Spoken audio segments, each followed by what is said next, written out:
আসসালামু আলাইকুম বন্ধুরা, আপনাদের জন্য আবার একটা নতুন ভিডিও। হঠাৎ করে তিস্তা নদীতে পানি বৃদ্ধি হওয়ার কারণে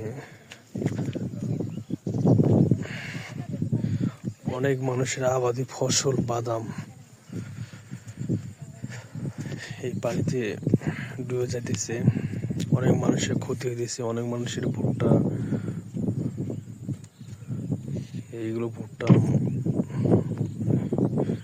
নৌকাত করে পার করে নিয়ে আসলো মাত্র।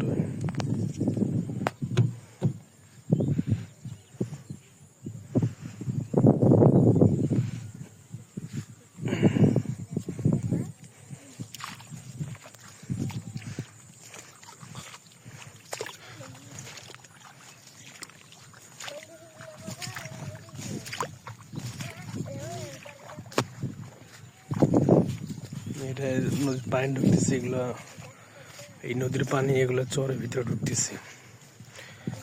খাল অনেক, এগুলো আমাদের ছোট ডেঙ্গি নৌকা, এগুলো নৌকা দিয়ে আমরা নদী সবসময় পারাপার হয়ে থাকি।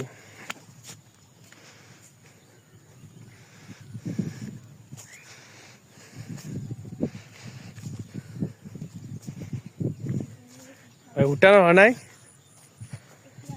ভুট্টানো শেষ। এগুলো এই জায়গায় রাখবা না, এগুলো নিয়ে যাবা মেশিনে মারাই করে না?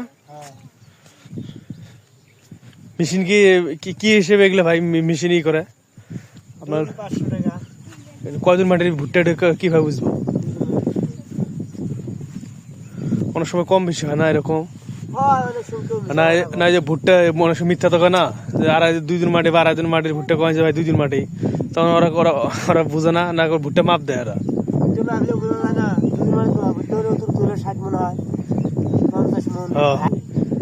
শতকে কতলে আসে আসে দুনে কত 30 মনের মতো আসে ভালো ভুট্টা হলে।